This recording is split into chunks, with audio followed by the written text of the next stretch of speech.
कार्यक्रम के प्रायोजक हैं Chhayang healthcare India private limited.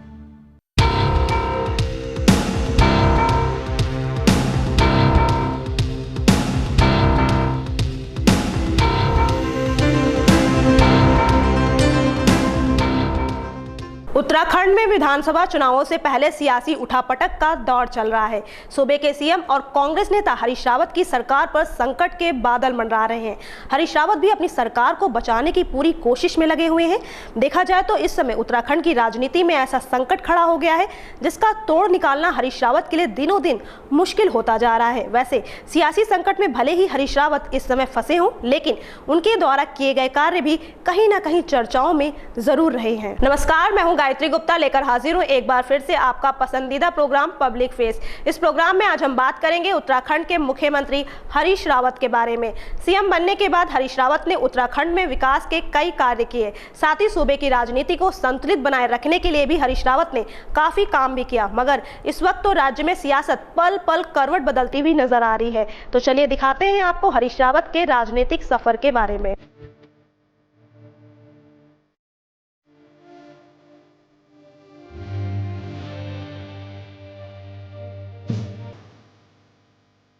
Congress के वरिष्ठ नेता तथा उत्तराखंड के 8वें और वर्तमान मुख्यमंत्री हरीश रावत का बचपन से ही रुझान राजनीति की ओर रहा। अल्मोड़ा में भिकिया सैन और सल्ट तहसील का इलाका स्वतंत्रता संग्राम के दिनों से ही सियासी गतिविधियों में काफी चर्चित रहा और ऐसे वातावरण में पले बढ़े रावत का राजनीति से लगाव होना स्वाभाविक ही रहा। विद्यार्थी जीवन में उन्होंने भारतीय युवक कांग्रेस की सदस्यता ग्रहण कर ली और साल 1973 में कांग्रेस की जिला युवा इकाई के प्रमुख चुने जाने वाले वे सबसे कम उम्र के युवा थे।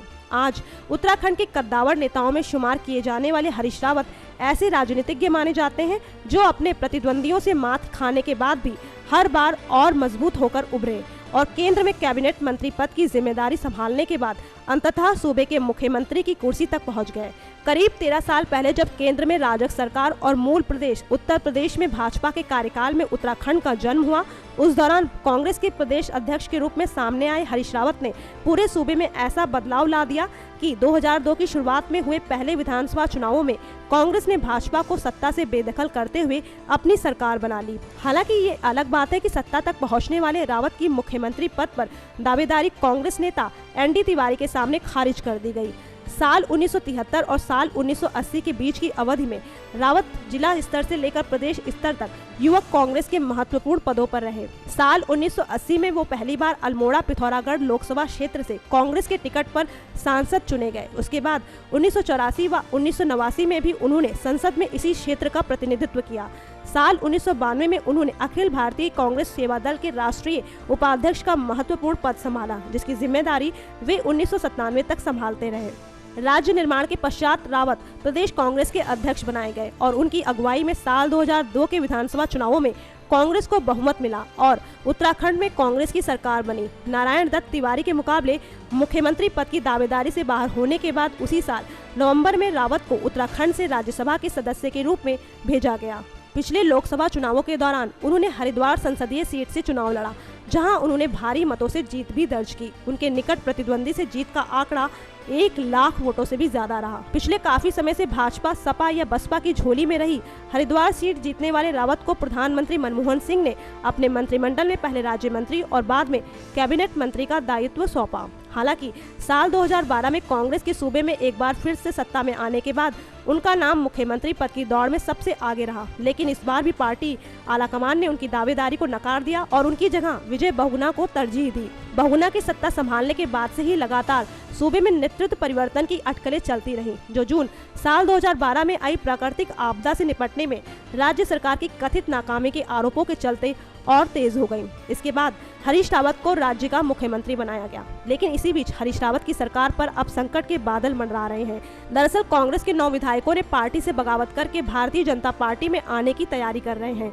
इस वजह से हरीश रावत की सरकार अल्पमत में आ चुकी है। हालांकि रावत का कहना है कि उनके पास पूरा बहुमत है, मगर बीजेपी बनाम कांग्रेस की लड़ाई अब अदालत पहुंच चुकी है। अदालत के अनुसार हरीश रावत को 6 अप्रैल को अपना बहुमत साबित करना है। वैसे देखा जाए तो उत्तराखंड में मची इस राजनीतिक उठापटक के लिए दोनों ही पक्ष जिम्मेदार हैं। सूत्रों की माने तो पूर्व मुख्यमंत्री और बागी विधायक विजय बहुगुणा इस बात से दुखी थे कि उन्हें 1 साल पहले क्यों हटाया गया, इसलिए वो मौके की तलाश में थे। विजय बहुगुणा ने बीजेपी के साथ मिलकर साजिश रची और बजट के दिन बगावत कर दी।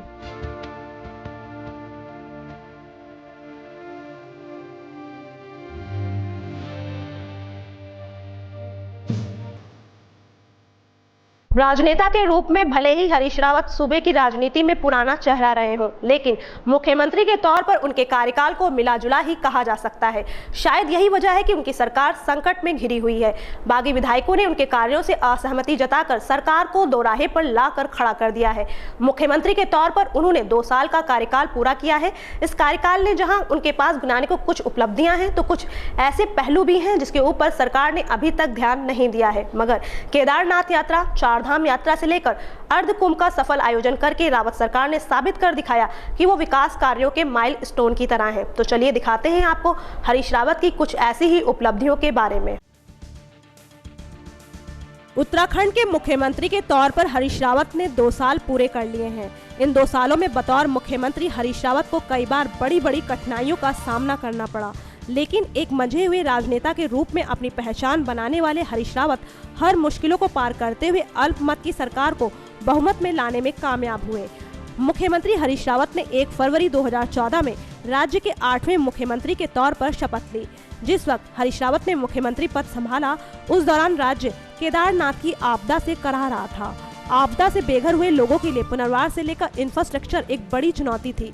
मुख्यमंत्री हरीश रावत के औद्योगिक सलाहकार रंजीत रावत बताते हैं कि मुख्यमंत्री हरीश रावत के लिए सबसे बड़ी चुनौती सरकार को स्थिर करना था। उपचुनावों में क्लीन स्वीप करने से ही हरीश रावत ने शायद विपक्ष को बता दिया था कि उन्हें क्यों बड़ा राजनेता कहा जाता है। चारधाम से लेकर नंदा राज जात और कांवड़ से लेकर अर्ध कुंभ के सफल आयोजन सरकार के विकास कार्यों के माइलस्टोन की तरह हैं। मुख्यमंत्री की सबसे बड़ी जिम्मेदारी जहां प्रदेश की जनता के लिए विकास कार्य है, तो वहीं संगठन के कार्यकर्ताओं के दिलों में जगह बनाने के हुनर में भी सीएम को पारंगत होना जरूरी है। मुख्यमंत्री हरीश रावत ने महिलाओं के आर्थिक उत्थान व कल्याण की दिशा में कई सराहनीय कार्य किए हैं। सरकार राज्य में गठित महिला स्वयं सहायता समूहों को सशक्त बनाने की दिशा में उन्हें कार्यशील पूंजी देने का प्रयास कर रहे हैं।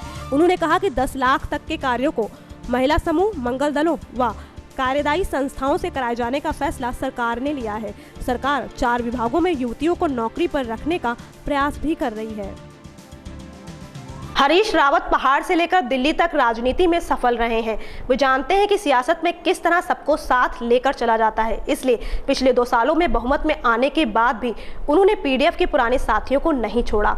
2 साल के कार्यकाल में हरीश रावत ने उत्तराखंड की संस्कृति से देश विदेश को रूबरू कराने में महत्वपूर्ण योगदान दिया है। रावत सरकार ने अपने इस कार्यकाल के दौरान सूबे में महिला उत्थान सहित गन्ना किसानों के भुगतान के लिए भी बड़े फैसले किए हैं। सियासी जीवन में बेबाक बात कहने वाले हरीश रावत की व्यक्तिगत जिंदगी काफी सादगी भरी है। छात्र जीवन में रावत ने कई खेलों का प्रतिनिधित्व भी किया है। किताबें पढ़ना उनका मनपसंद काम है। तो चलिए नजर डालते हैं हरीश रावत के निजी जीवन पर। मुख्यमंत्री हरीश रावत का जन्म 27 अप्रैल 1947 को उत्तराखंड के अल्मोड़ा जिले के मोहनारी में एक राजपूत परिवार में हुआ। पिता का नाम राजेंद्र सिंह रावत तथा माता का नाम देवकी देवी है।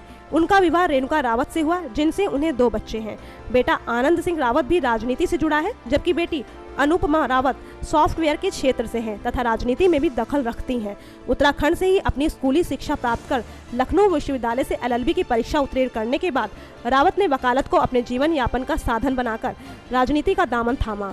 सियासत में एक सफल मुकाम बनाने वाले हरीश रावत छात्र जीवन में खेलों के बहुत शौकीन रहे हैं। उन्होंने कॉलेज की ओर से विश्वविद्यालय का कई खेलों में प्रतिनिधित्व भी किया है, जैसे फुटबॉल, हॉकी, कबड्डी और एथलेटिक्स। खेलों के साथ उन्हें घूमने का भी बेहद शौक है। वो चीन, Nepal, Thailand, Japan, Indonesia, Iraq सहित कई मुल्कों की यात्रा कर चुके हैं। खाली समय में किताबें पढ़ना उनके पसंदीदा टाइम पास में से एक है। आज उत्तराखंड के सीएम का पदभार संभाल रहे हरीश रावत अपनी व्यक्तिगत जिंदगी को बड़ी ही सादगी से जीते हैं। खेल से लेकर घूमने और पढ़ने का शौक उन्हें एक परिपक्व राजनेता की श्रेणी में ला खड़ा करता है। उतार चढ़ाव से भरा उनका सियासी जीवन अभी भी संघर्षों के दौर में है। जैसा कि अगले साल उत्तराखंड में विधानसभा चुनाव होने वाले हैं, तो ऐसे में फिर से सत्ता में आना उनके लिए बहुत बड़ी चुनौती होगी। फिलहाल अब देखना होगा कि क्या हरीश रावत सूबे की बागडोर पाने में कामयाब हो पाते हैं। तो ये था आज का हमारा पब्लिक फेस। हमें उम्मीद है कि आपको हमारा ये प्रोग्राम जरूर पसंद आया होगा। अगर आपको हमारी ये पेशकश अच्छी लगी तो हमारे चैनल को जरूर सब्सक्राइब करें। अगली बार फिर मुलाकात होगी किसी खास चेहरे के साथ, लेकिन तब तक के लिए नमस्कार। इस कार्यक्रम के प्रायोजक है Shreyansh health care India private limited.